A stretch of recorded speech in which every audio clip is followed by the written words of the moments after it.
com o nosso interesse em escravizar o pensamento do outro, nós estabelecemos uma hierarquia religiosa.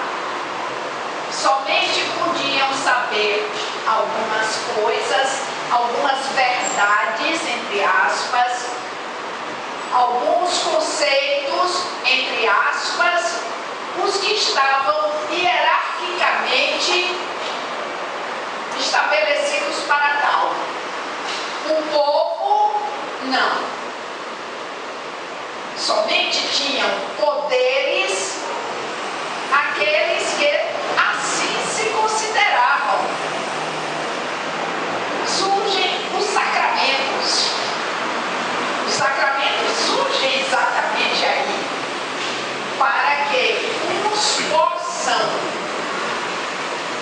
divulgar, uns possam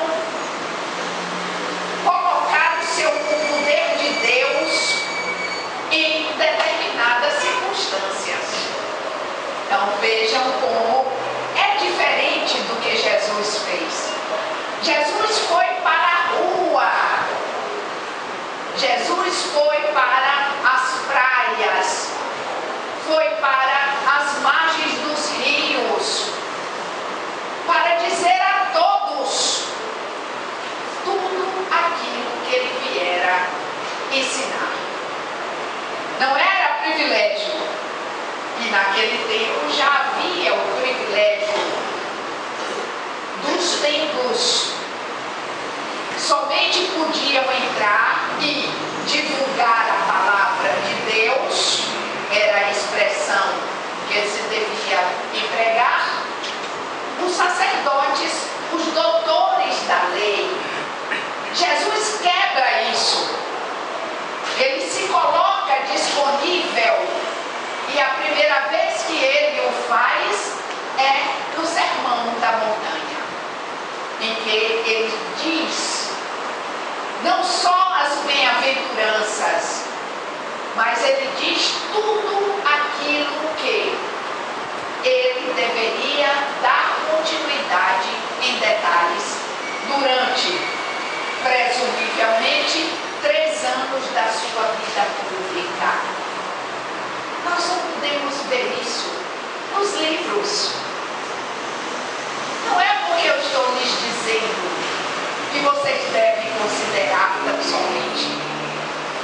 Vocês devem ter a curiosidade, que depois se transforma num prazer e que depois se transforma numa atividade benéfica para cada um de nós.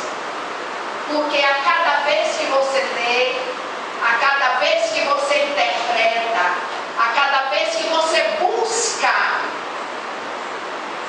você enxerga, você percebe de uma maneira mais profunda. Eu costumo colocar isso, e alguns de vocês que já me conhecem, já ouviram, mas os outros têm o direito também de ouvir, quando eu coloco isso de uma maneira que eu acho muito bonita e útil. É assim: estamos com sede, muita sede física, e buscamos a água.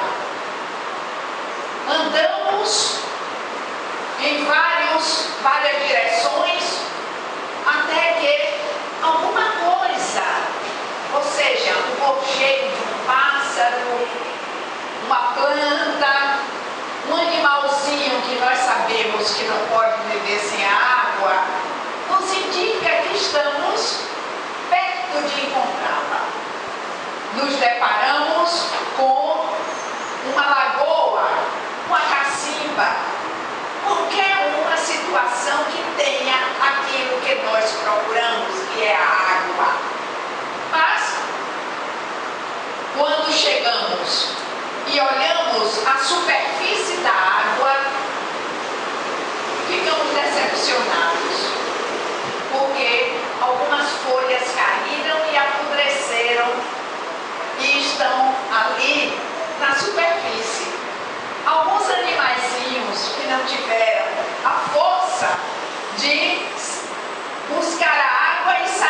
nela, ou a poeira, ou a areia, enfim, aquela superfície do que mais procuramos, que é a água, ela está incapaz de nos servir para matar a nossa sede.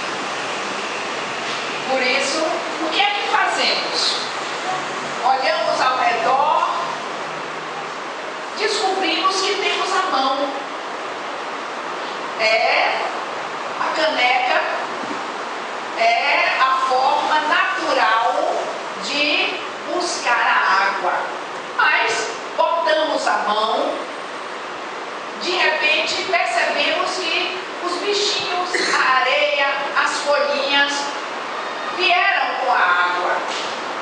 Nós somos inteligentes e buscamos um vasilhame qualquer ao nosso redor e vamos de muito boa vontade descobrir alguma coisa, uma casca de coco, um balde, uma caneca.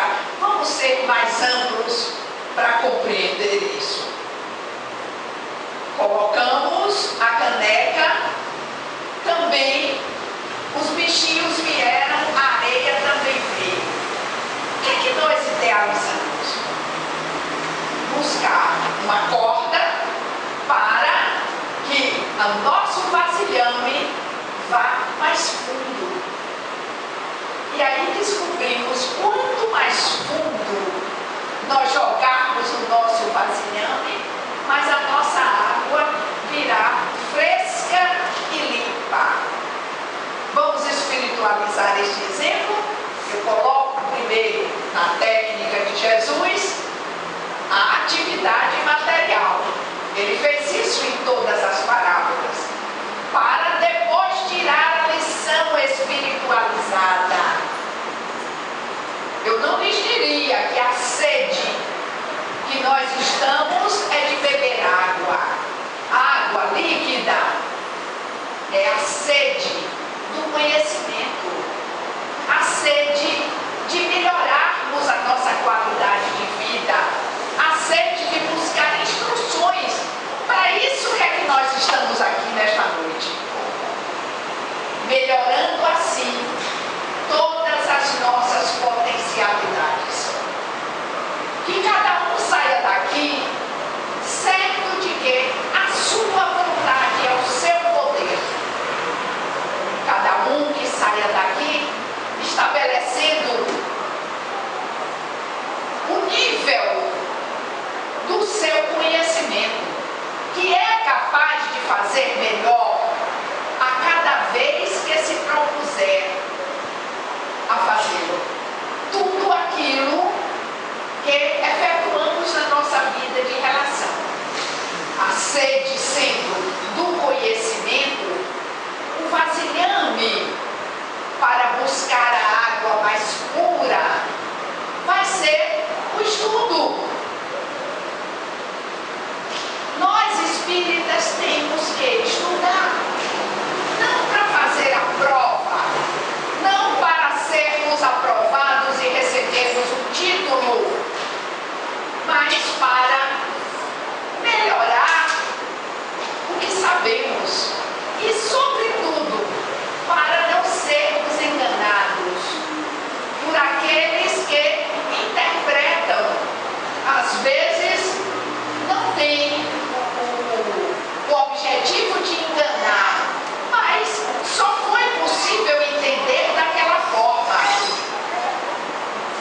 Mas se eu estudo, se eu busco, cada vez eu jogo a corda com o meu vasilhame e vou numa água mais profunda, eu vou descobrir que eu tenho a capacidade, a lucidez para ver naquilo que eu li, naquilo que me foi dito, uma expressão muito mais lógica, muito mais favorável para o meu nível de evolução. Então, a responsabilidade não é do palestrante para nós espíritas tão somente. essa responsabilidade. É o seu compromisso com a doutrina de trazer, facilitar, daí a expressão que estamos usando bastante, facilitador, e não palestrante. Às vezes vocês veem nos programas desta forma, o palestrante ou facilitador, como a própria palavra diz, facilita o entendimento.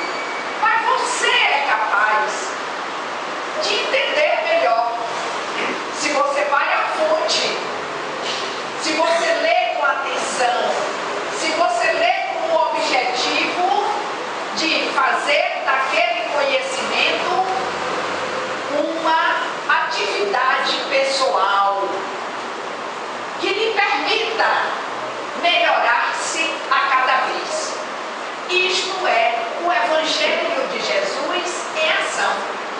Não porque você ouviu.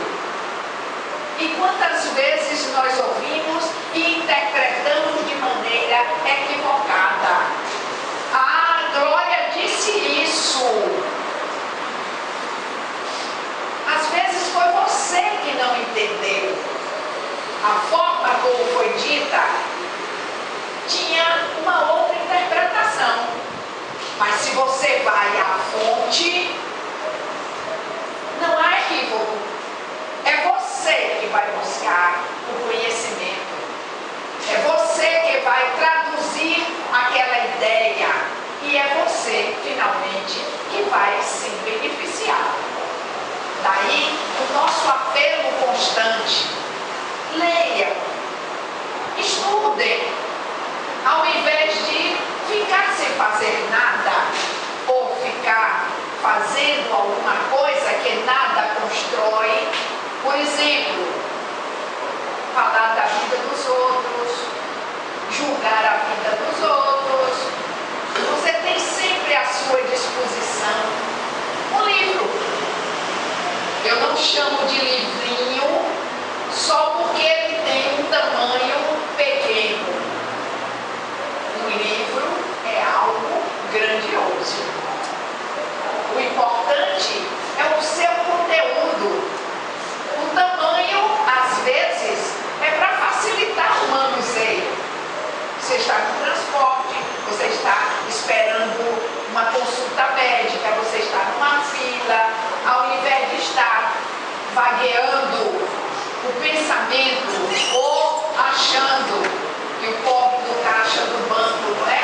É um boleirão, não quer apressar a história, você está ali com o seu livro, lendo atenciosamente, que nós chamamos meditando, e aproveitando o conteúdo daquelas palavras.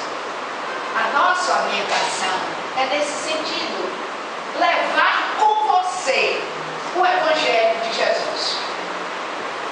Onde você estiver fazendo o que você estiver fazendo, mesmo aquelas atividades desagradáveis.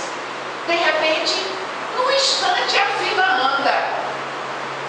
Você não ouve nenhum queixume daqueles que eles não tendo alguma coisa para ler, não se beneficiaram com o seu livro que você coloca na bolsa, no bolso. As nossas casas espíritas estão aí com as estantes cheias para que você se beneficie. São flores que o jardim coloca disponíveis para nós.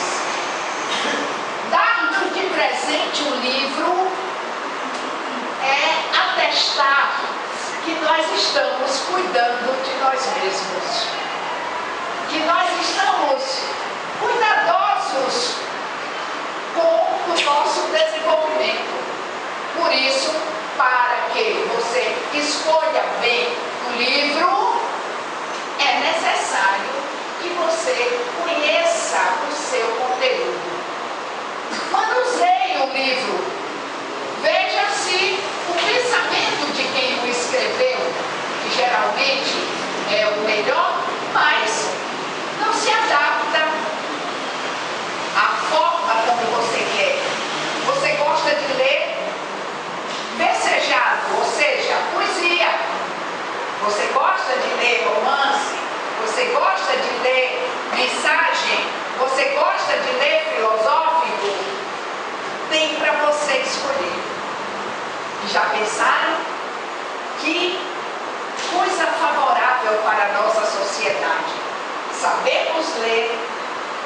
levar para onde formos o Evangelho de Jesus.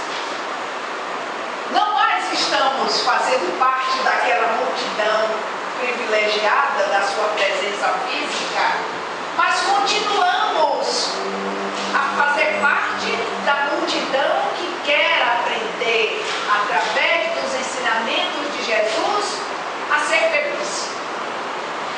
E todos nós podemos fazer isso. Podemos até presentear o outro. É muito mais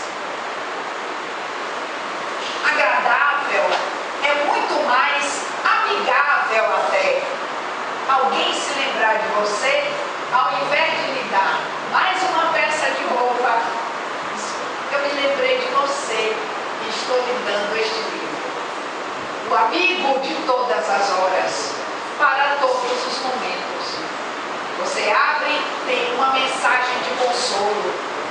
Você abre, tem uma mensagem lhe incentivando a alegria naquele momento em que você estava com suas forças depauperadas.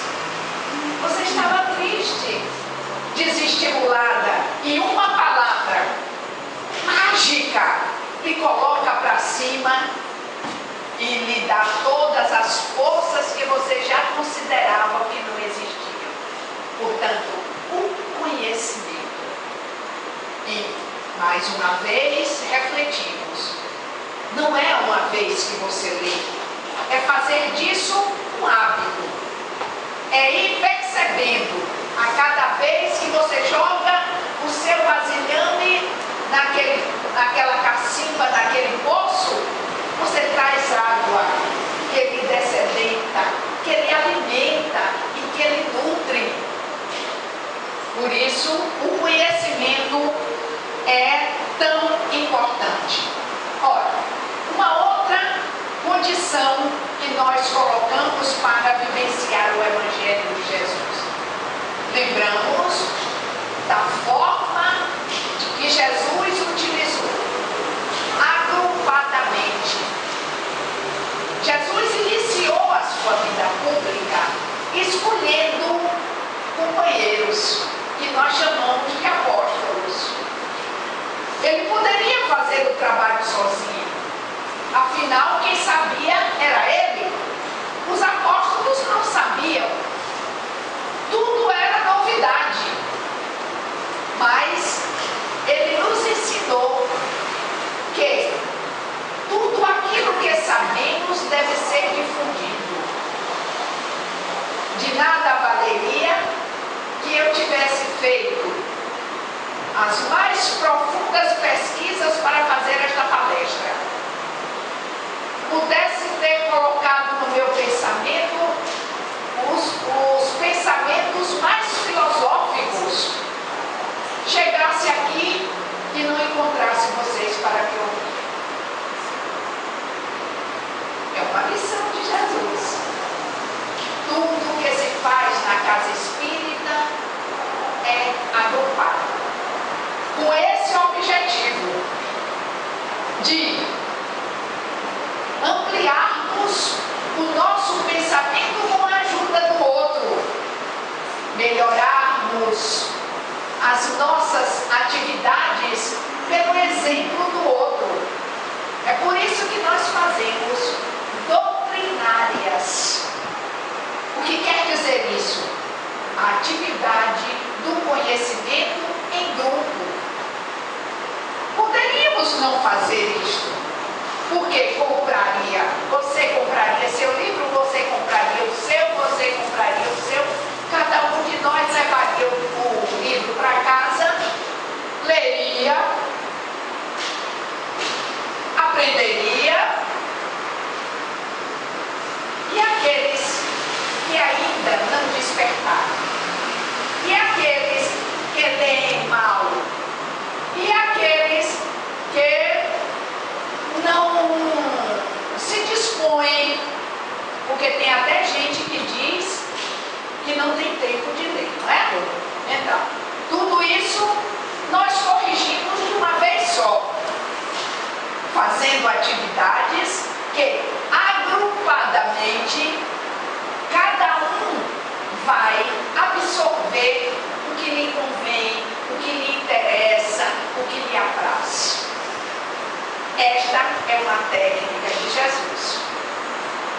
Observem, as nossas portas são abertas, as nossas atividades são públicas, até aquelas que chamamos de especiais, elas têm o seu grupo estabelecido, que pode ser ampliado a cada vez que aquele que deseja ingressar naquele grupo esteja pronto para tal. Então, observem que não existem segredos, não existe uma hierarquia que diga que você não pode fazer isso, você está impedido, eu é que posso fazer isso. Não, o nosso interesse é que os conhecimentos que Jesus nos deixou sejam cada vez mais ampliados, conhecidos, que aquilo que nos faz bem seja realmente aquilo que pode lhe fazer bem. O objetivo de uma reunião doutrinária, dos nossos congressos, dos nossos seminários, é exatamente este. Você pode. Se você veio, é porque você quer.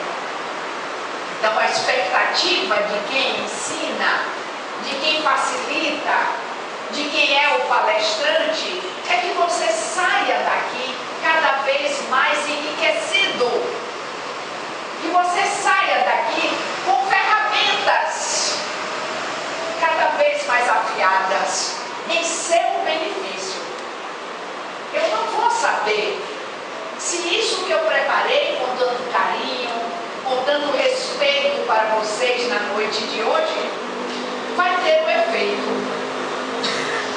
Eu só vou lhes vê-los, quem sabe, numa outra oportunidade, em outro lugar, ou não acontece o dia que eu virei na próxima atividade com a sua presença. Mas você sabe, você vai sair daqui apetrechado para despertar em você a vontade de ler, de aprender, de se dessedentar, de se nutrir com os ensinamentos de Jesus. Porque lhe foi aconselhado isso. Você pode fazer a sua experiência. Você deve fazer a sua experiência para ver se aquilo que Glória lhe disse é realmente como ela aconselhou. E naturalmente que esta lição é você quem vai colocar disponível em todos os momentos da sua vida. Isto é Espiritismo. Isto é o caminho, como se disse Jesus ser. Ele afirmou, eu sou o caminho. Quer dizer, os ensinamentos que ele nos trouxe é que fazem realmente a nossa felicidade. E agora, um questionamento final para que vocês reflitam. Será?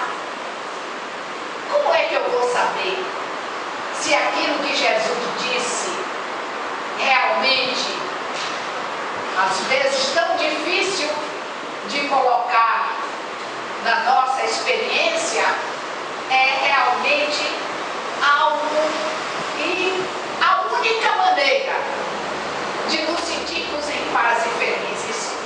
Como é que eu sei isso? Pela comprovação que ele próprio estabeleceu.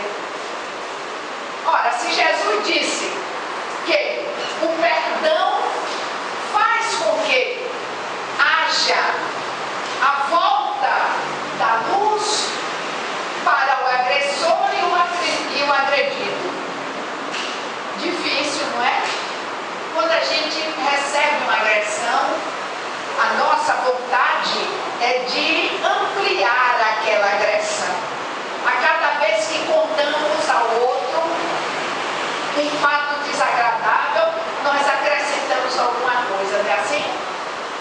Quem conta um ponto, aumenta um ponto, já diziam os antigos. Colocamos tintas mais fortes. Ela me disse isso. Ele me fez desta forma. É como se aquele momento estivesse sendo outra vez vivido pelo agredido. Mas Jesus diz: não, perdoa 77 vezes 7 vezes. Uma conta cabalística para dizer assim: não considere que foi uma ofensa para você. Porque se foi verdadeiro, é para lhe chamar a atenção, para você corrigir. Se não foi verdadeiro, não se aborreça, não foi com você. Olha que ensinamento mágico, maravilhoso, para que nós possamos não guardar mágoa. Afinal, nós não somos saco de lixo. E agressão, e mágoa, e desentendimento, tudo isso apodrece o nosso sentir. É diferente de alegrar-se, de comunicar-se de uma forma boa, de incentivar ao outro. São pontos diametralmente diferentes. Jesus nos ensinou que nós devemos ser humildes. Humilde. Quanto mais aquele arrogante, aquele imperioso, mas ele demonstra o poder. Aí Jesus dá lições magníficas, dizendo que nenhum orgulhoso entrará no céu. Numa situação metafórica, ou seja, numa situação que nós podemos entender. Aquele que é orgulhoso, ele se orgulha do quê? Todos nós somos iguais. Deus concede as potencialidades a todos. Nenhum de nós que existe tem diferente estas potencialidades. Todos temos inteligência, todos temos a memória, todos temos a liberdade, todos temos o sentir, todos temos o pensar. Por que você se orgulha? Se você sabe, tem conhecimentos intelectivos, eu posso adquiri-los. A fonte é a mesma. Então, por quê? Se você tem dinheiro, o dinheiro pode acabar de um momento para outro, porque é uma convenção da nossa sociedade. Aliás, nem está existindo mais a moeda e a cédula, não é? Agora, um simples cartão plástico que eu coloco lá me dá toda uma dimensão que não é social, mas que é convencional. Por isso, meus amigos, meus companheiros,